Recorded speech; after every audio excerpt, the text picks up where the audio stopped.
Hello বন্ধুরা, সবাই কেমন আছো? আশা করি সবাই ভালো আছো।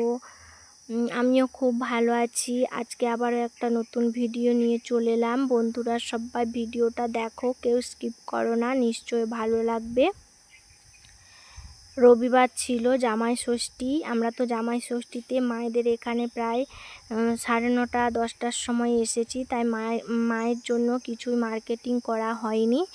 তাই সোমবার সকালে মার্কেটিং করতে চলে এলাম, কিন্তু কি কিনলাম তোমাদেরকে ভিডিওতে দেখাতে পারলাম না, কারণ ওই সময় আমি এলবি করছিলাম।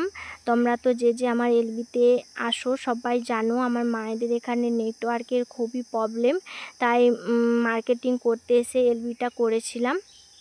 তারপর এলবি শেষ করার পর ভাবলাম যে তোমাদেরকে একটু ভিডিও করে দেখাই এখানের মানে মার্কেটটা কীরকম, কিন্তু পুরো তো দেখাতে পারলাম না, মার্কেট থেকে চলে এসেছি প্রায়। তাই ভাবলাম যে যতটুকু আছে ওটাই দেখাই। দেখো আমার মায়েদের এখানে একটা নদী আছে, এই নদীটার নাম সম্ভবত কংসাবতী নদী। তোমরা যদি কেউ চিনে থাকো তাহলে কমেন্ট করে জানিও। আর এই মার্কেটটার নাম হচ্ছে টাবাগেরা। চলো নিচের দিকে নামা যাক, নদীটা একটু ঘুরিয়ে দেখাই। যখন বন্যা হয় পুরো ডুবে যায়, আমি যেখান থেকে নেমেছিলাম প্রথমে ওখান অবধি জল উঠে যায়।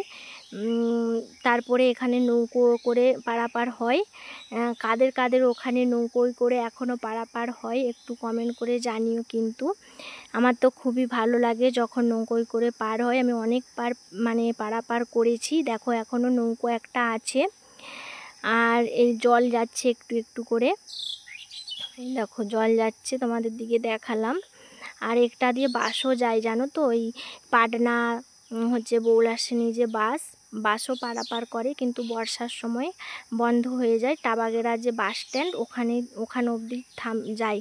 তারপরে চলো এবার বাড়ি মানে আমার মায়েদের বাড়ি যাওয়া যাক। অনেকক্ষণ প্রায় এসেছি, 2 ঘন্টা হয়ে গেছে।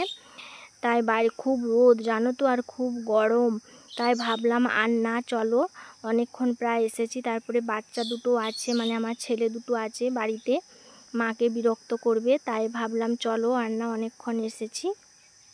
দেখো এইদিকে মানে আমার মাদের ওইখানে বাজার মানে খুবই দূরে, দেখেছো তো, ওই সামনে হয়তো 2-1টা দোকান আছে, তাও একবারে বাড়ির কাছে না, তাও অনেকটা যেতে হয়। দেখো ইট ভাটা, এখানে ইট তৈরি হয়। এটা আমার যতক্ষণ মানে ছোট থেকেই আমি দেখে এসেছি এখানে এই ইট ভাটাটা আছে। তারপর এখানটায় এই যে ইট ভাটায় অনেক দূর থেকে ইট তৈরি করতে আসে বিহারিরা বেশিরভাগ। তারপরে দেখো চারিদিকে কত বন, হ্যাঁ বনের মধ্যে মানে রাস্তা মানে রাতে যখন পারাপার করে মানুষ চলাচল করে, খুবই ভয় লাগবে। আমার তো খুবই ভয় লাগে, কারণ শুধু বনে ভর্তি চারদিকে। এবার যারা রোজে যা আসা করে তাদের হয়তো ভয় লাগে না।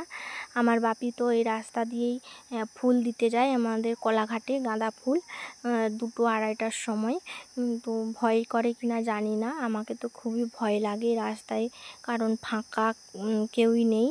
এই সবে 2-1টা করে যে দোকানদানি হচ্ছে, এখনও হয়নি। আর বন্ধুরা এই মন্দিরটা যদি কেউ জেনে থাকো বা চিনে থাকো আমাকে কমেন্ট করে জানাবে। এটা হচ্ছে চাগড়াবুড়ির মন্দির, খুবই জাগ্রত মা। আর হচ্ছে এটা বৈশাখ মাসের শেষ সংক্রান্তিতে এখানে খুব অনুষ্ঠান হয়। এত মানুষজন আসে কি বলবো। আমরা যখন ছোট ছিলাম তখন এখানে খাওয়ানো হতো জানো তো, খিচুড়ি, খুব অনুষ্ঠান হতো, যাত্রা, তারপরে বাউল, কিন্তু এই যে অর্কেস্ট্রার হাঙ্গামা এসব কিছু হতো না। আমরা ছোটোর থেকে কোনো দিন দেখিনি, শুধু যাত্রাটা দেখে এসেছি। এখন আমাদের ওখানে বিয়ে হয়েছে বলে মানে আমাদের বাড়িতে ওখানেই জানি যে অর্কেস্ট্রার হাঙ্গামা কী, কিন্তু এই পাশে এসব কিছু হয় না জানো তো, গ্রামের দিকে তো। আর এদিকে শুধু দেখো খুব বড় বড় মাঠ, এত বড় মাঠ কি বলবো, মানে দুপাশেই মাঠ, মাঝখান দিয়ে রাস্তা। এই রাস্তাগুলো আগে খুব খারাপ ছিল, এখন তবু একটু মানে পিচ হয়েছে, তবু রাস্তাগুলো আরও মানে আগের থেকে একটু ভালো আছে। মানে পিচ ছিল তো, পিচগুলোও খারাপ হয়ে গেছে যাতায়াত করে করে। আর আমার এত হাত কনকন করছিল, আমি ফোনটা ধরতে পারছিলাম না, অনেকক্ষণ থেকে ফোনটা ধরছি। আর রাস্তাটা তো খুব একটা ভালো না, হচ্ছে এই মনে হচ্ছে ফোনটা হাত থেকে পড়ে যাবে। আর গাড়িটাও খুব স্পিডে চালাচ্ছিল, কারণ আমার বরের শরীরটা খুব একটা ভালো না। কালকে তো দুবার ধরে, তোমরা তো যে আমার বরের রেলবিতে মানে মণ্ডল হিট আমার বরের হচ্ছে আইডি যে ছিলে তোমরা তো জানো, আমার বর আগে চলে এসেছিলো। রোদ ছিল বলে মানে দুপুরবেলা তখন 1টার সময় আমাকে বলেছিল, আমি বলছিলাম না এখন যাব না। তাই আমার বর হচ্ছে চলে এসেছিলো আগে, আর হচ্ছে আমাকে নিয়ে আসেনি। আমার মায়েদের বাড়িতে এসে আমার মা বাপি বকতে আবার আমাকে সন্ধ্যাবেলায় আনতে গিয়েছিল। তাই হচ্ছে বরের শরীরটা একটু ভালো নেই, তাই তাড়াতাড়ি করে যাচ্ছে বাড়ি। আর তোমরা যে একটা বল গ্রাউন্ড আর হচ্ছে দেখলে না স্কুল, ওই স্কুলটাতেই আমি পড়াশোনা করেছি, মানে প্রাইমারি স্কুল। ওই স্কুলটার নাম সিনুয়া প্রাথমিক বিদ্যালয়। কেউ যদি এটাও চিনে থাকো তাহলে কমেন্ট করে জানাবে। আর দেখো এখানটায় আমার একটা বান্ধবীর বাড়ি, বান্ধবী মনে হয় আসেনি, আমরা ছোট থেকে বড় হয়েছি তো একই স্কুলে পড়ে, তারপরে বিয়ে হয়ে গেছে। এবার যে যার কেউ মানে ছড়াছড়ি হয়ে গেছে, কেউ আর কবে আসবে কার সঙ্গে কার দেখা হয় জানে না, ঠিক আছে। অনেক দিন দেখা হয়নি, কিন্তু একজনের সাথে দেখা হয়ে যায়, বিয়ে হয়নি, যে আমার মানে এলবিতে একদিন দেখিয়েছিলাম, জানবে। ওর সঙ্গে প্রায় দেখা হয়, কারণ বিয়ে হয়নি এখনও। আর এই দেখো রাস্তাটা দেখো অবস্থা। আমরা ছোটোর থেকেই রাস্তা দেখছি, জানো তো, কবে যে একটু মানে ভালো হবে ভগবান জানে। হচ্ছে এখনও পর্যন্ত ঠিক হয় না, জানো তো, গ্রাম তো। যেটা যদি শহরের মতো একটু হতো তাহলে রাস্তাঘাটগুলো হচ্ছে খুব সুন্দর হতো, কিন্তু গ্রাম বলে দেখো রাস্তাঘাটের অবস্থা দেখেছো তো। আমার যদি মানে কথার কিছু ভুল হয়ে থাকে হচ্ছে তোমরা কিছু মনে করবে না, আমাকে মানে একটু কমেন্ট করে জানাও, তাহলে আমি আর একটু বলার চেষ্টা করব। আর হচ্ছে দেখো চারদিকেই বন, এইদিকে আবার মাঠ। আমার এইখানটা একটা জমি আছে, আমার মাদের ফুল চাষ করে। আর এটা আম বাগান, এখানে পুরোটাই আম বাগান, খুব আম হয় এখানে।